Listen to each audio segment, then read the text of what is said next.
Tonight, President Tinubu assents to Student Loan Amendment Bill to create opportunities for Nigerian child. Are determined to ensure education is given the proper attention. Correspondent highlights issues in the student loan law passed by President Tinubu. The president who is interested in expanding and deepening access to education for the poor. Just as Sokoto State House of Assembly moves to support rural road infrastructure. A good evening and welcome to NTA Parliament News. I am Praise Nwachuku. The National Assembly of South Africa has confirmed the resignation of the Speaker of the National Assembly, Nosiviwe Mapisa Nkakula, from her positions as both the Speaker of the National Assembly and a Member of Parliament, effective immediately. In her resignation letter addressed to the acting Speaker, Mr. Lechesa Senoli, Mapisa Nkakula said her decision was driven by a deep respect for the integrity of Parliament, its work, and the laws of the Republic of South Africa. She emphasized her commitment to these principles, adding that stepping down was the most appropriate course of action to maintain the reputation of Parliament. The acting Speaker of the National Assembly expressed gratitude to Nosiviwe Mapisa Nkakula for her service to the nation over her 30-year tenure as a Member of Parliament, and most recently in her role as Speaker of the National Assembly since 19th August 2021.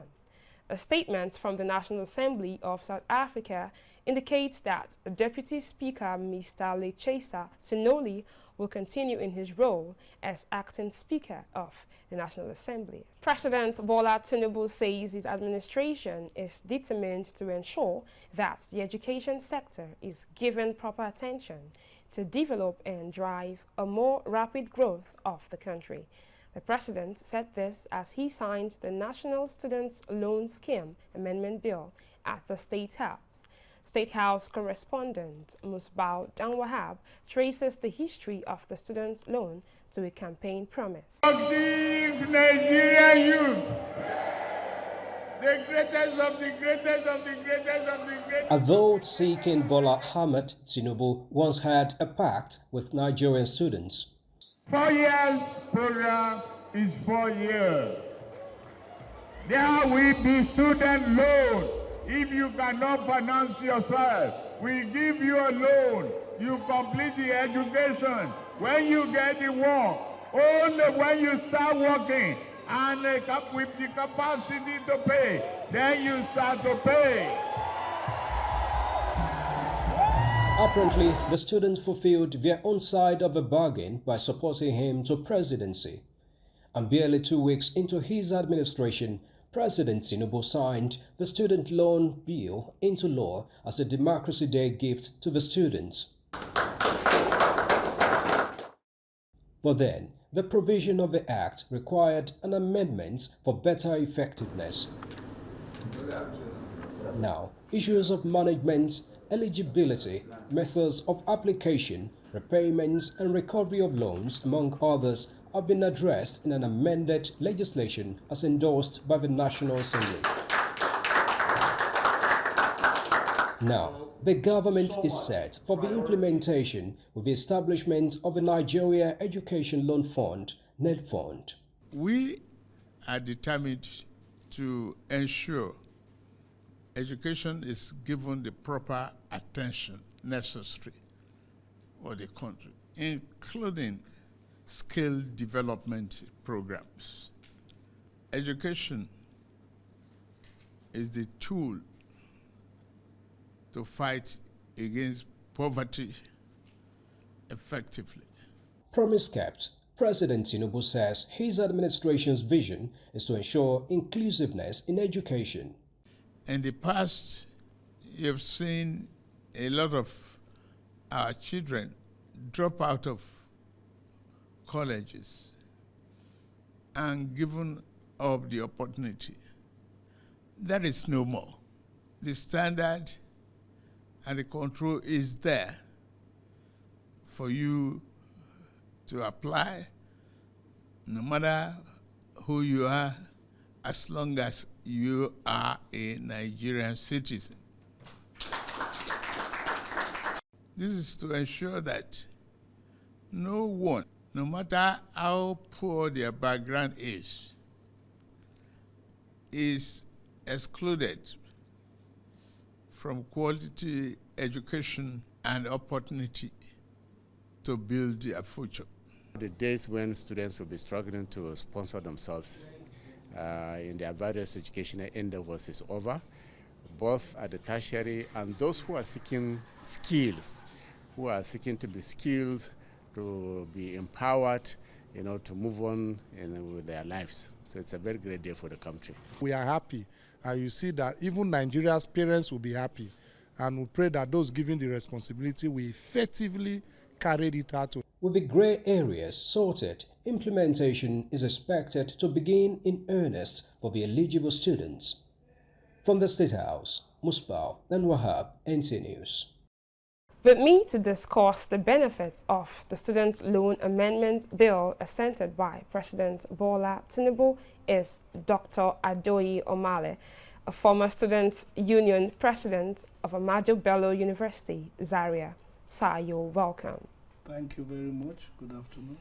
Well, according to Mr. President, the loan is targeted at reducing numbers of out-of-school children, reduce burden on parents, and also create opportunities for a better tomorrow.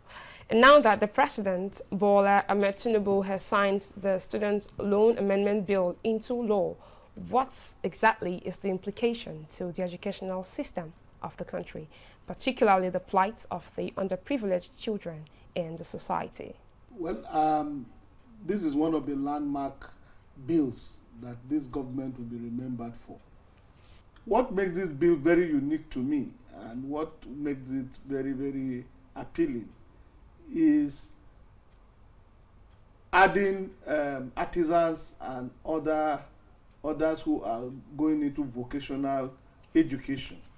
Of course, you know that many youths who could not get admission into tertiary institutions are out there, and they could use the opportunity of this loan to now get skills that will be very relevant to the nation's economic development. For example, some youths can get into learning tiling, some can learn POP, some can learn building, and so on and so forth. So I think the president and the government need to be commended for this bold initiative. One of the key aspects of the loan that I found very appealing is setting up a board that will manage this loan facility, and that is a very, very good innovation. You know, in the other bill, the central bank was supposed to be superintendent over the fund, but because of outcry by students and other stakeholders, this committee will now have to be saddled, the board will now have to be saddled with managing these loans and managing this fund. Don't forget that a whopping 200 billion was set aside in this year's budget for these loan facilities.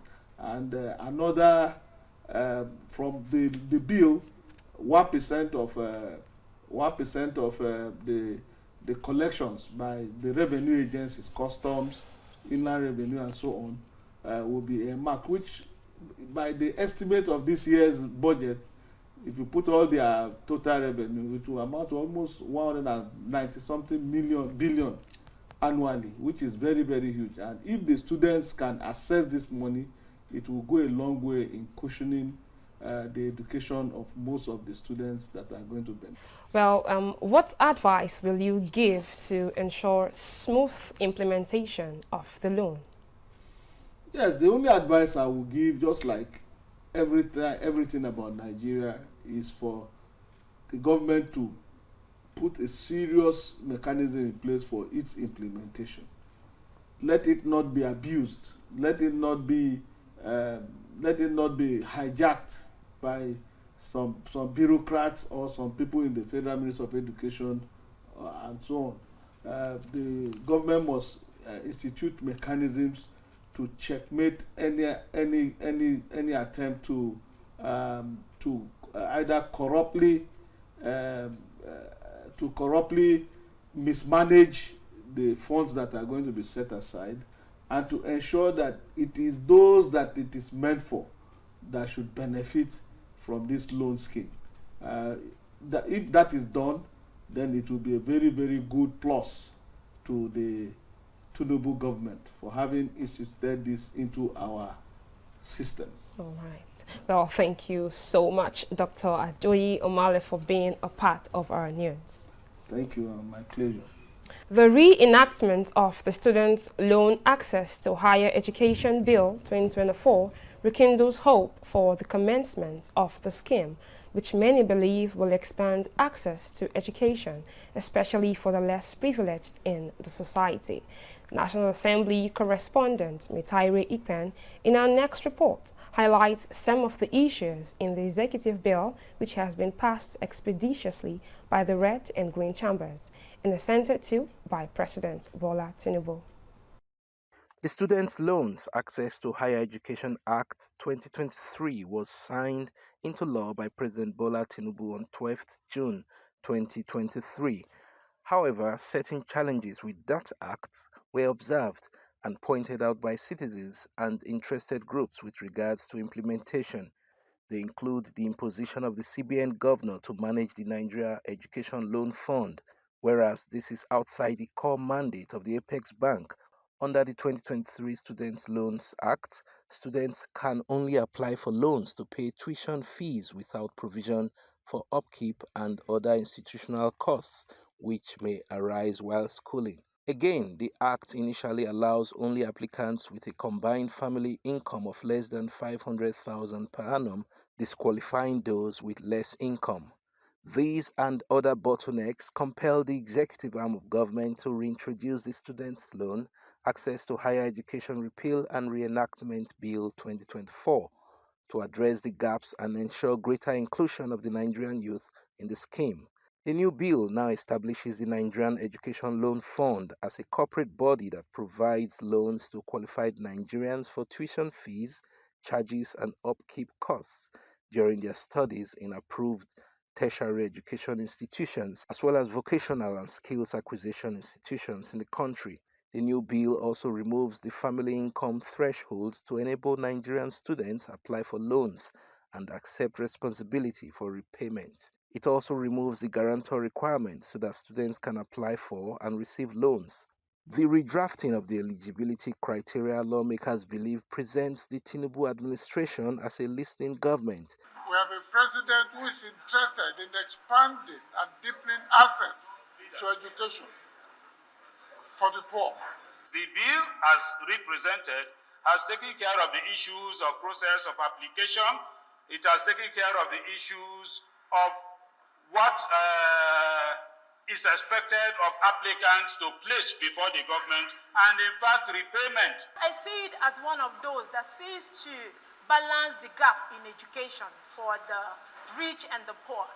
And students of Nigeria are going to benefit from this student loan scheme for the benefit of our educational system and for the development of Nigeria. Mitaire Ikpen, NTA News. Well, it's now time to pause for some messages. The news continues with stories from the state assemblies shortly. Are you looking for a short channel to make your business, goods and services go viral? Look no further, as NTA Parliament is your short channel. Take advantage of our wider reach and advertise your products and services on NTA Parliament DSTV channel 370, GoTV channel 126, StarTimes channel 306, and Free TV channel 706. For more inquiries, contact the marketing department, NTA Parliament, NTA Headquarters Area 11 Garki Abuja, or call these numbers 080-383-40464 or 080-770-78055. NTA Parliament, strengthening Nigeria's democracy. Well, this is Parliamentary News reaching you from NTA Parliament, Abuja. You can follow the platforms on the screen for more updates. The Kano State House of Assembly has screened and confirmed 4 commissioner nominees during Tuesday's plenary session. Samira Hamisu Shira reports that the House has also considered the Kano State Center for Disease Control and Prevention Bill 2024. The nominees screened and confirmed are Adama Aliyu Kibia and Shehu Usman Aliyu Karai, whom were a former commissioner and a lawmaker respectively, who just took a bow and left. For Abdul Jabbar Umar Garku and Mustafa Rabi'u Musa, who have experience in both private and public sectors, pledged to use their expertise in moving the state to greater heights. State Disease Control and Prevention Bill 2024, after consideration at the Committee of the Whole, Majority Leader Lawal Hussaini, while briefing news, says it will help in curbing the spread of communicable and non-communicable diseases, alongside operating as a legal entity which can receive intervention from international donors. This center, if established, it will take care and cater and stop the preventing, escalating of the outbreak of the communicable and non-communicable diseases and diseases spread from animals. The House has been adjourned to Monday, the 22nd of April 2024. From the Kano State House of Assembly, Samira Hamis Ishara, NTA News. Sokoto State House of Assembly has called on the state government to rehabilitate the Adamu Muazu Science Secondary School in Goronyo, reconstruct and expand Marafa Dambaba Road, as well as construct Hausare Road in Sokoto South local government area of the state. This followed a motion moved by members representing the 2 constituencies. Nuruddin Abdullahi Adili reports. Importance of education cannot be overemphasized, as it is the bedrock of any society and foundation of its development and prosperity. Education makes one succeed in life, as it helps to break the cycle of poverty that often drives people to engage in criminal activities. It is against this backdrop that Nasiru Adamu, member representing Goronyo, moved the motion calling on the state government to rehabilitate the Adamu Muazu Science Secondary School in Goronyo local government. The member added that the school is in a state of disrepair with dilapidated buildings, outdated laboratory equipment, and inadequate learning materials. Acknowledging the efforts of the state government in promoting education, hence the urgent need for the local total renovation to address the challenges faced by Adamu Science Secondary School. Renovating the school is not only an investment in infrastructure, but also an investment in the future leaders of Goronyo, Sokoto, and Nigeria at large. In a related development, the need to expand the Naru Marafa Dambaba Road, linking Sultan Bello, Ubanduma, Emia Hiya roads, as well as construction of Hausare Road, linking Ahmadu Bello Way, and Marafa Dambaba Road, all in Sokoto South local government area of the state, was also presented by a member representing Sokoto South 2, constituency Aminu Garba Gedado. He argued that these are significant bottleneck causing undue congestion and safety hazard for the residents and commuters, as well as a limited access to emergency vehicles such as fire service and ambulance vehicles. And considering the historical background of that road, Marafa Dambaba Road, which everybody knows, and thirdly, the importance of that road connecting different communities in the Sokoto metropolis, I deemed it very, very fit and important to call for the support of my colleagues. The members who moved the motion for the total rehabilitation work were supported by many members who underscored the importance of education in human life, as well as roads, which will serve as a vital link to various communities and facilitate movement of goods and services. The school is in very poor condition as it is. No laboratories and all sort of learning materials. Therefore, the school needs total rehabilitation. That's why it drew my attention for the contribution that I've made in this during this team. So as such, I support the motion and call on my colleagues to call on the state government to, as soon as possible, rehabilitate the Marapatnam Baba Road and the construction of Hausari Road, all in Sokoto South local government. The Speaker, Tukur Bala Bodinga, announced the House unanimous resolve to call on the state government as a matter of urgency to renovate the entire Adamu Muazu Science Secondary School, Goronyo, as well as reconstruct and expand Marapatnam Baba Road and consider the construction of Hausari Road in Sokoto South 2 area of the state. The Speaker also uses the medium to commiserate with the victims of fire incident in Sokoto Central Market, praying to Allah to prevent future occurrence. From the Sokoto State House of Assembly, Nuruddin Abdullahi Adili, NTA News.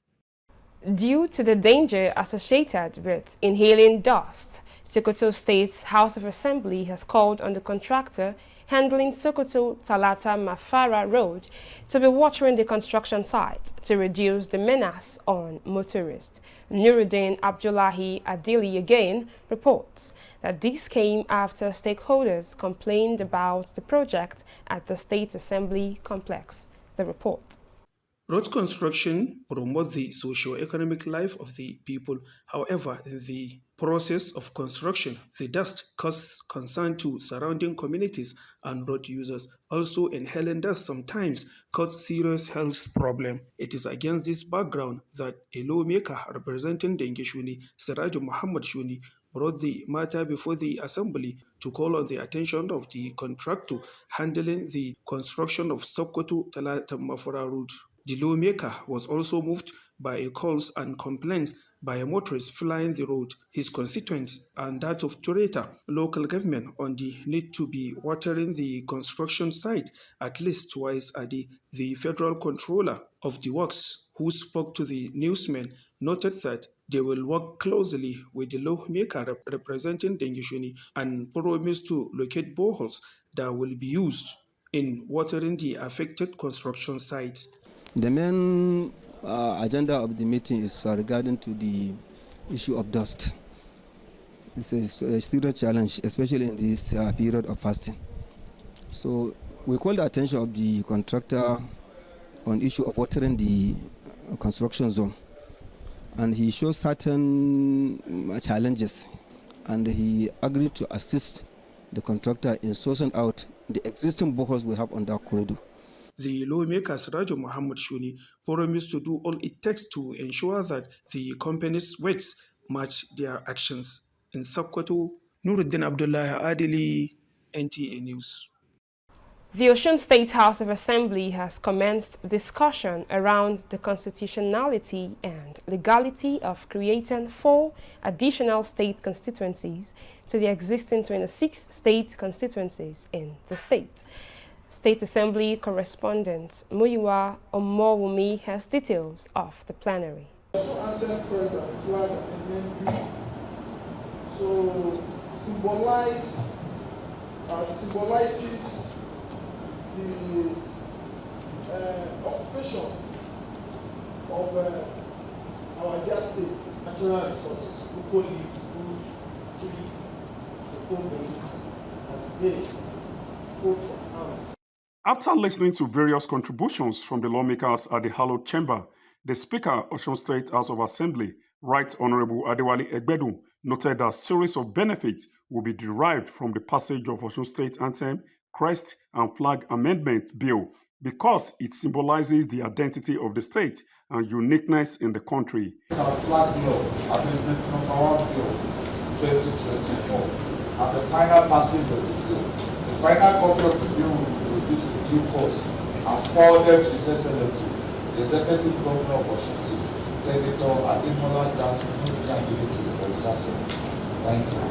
Honorable Olawale Akerele also presented the report of Policy Trust of Osun State House of Assembly Service Commission Establishment, Amendment No. 4 Bill to the House. The lawmaker said the bill will pave way for smooth running of the office of the clerk and also noted that the bill will complement the 5-point agenda of Governor Ademola Adeleke. In case the clerk is no longer here, through retiring or whatever, everything we have already prepared ground for somebody to replace him. So it will be ideal for us to give the bill a passage. And also the beauty in the bill is that it gives kudos to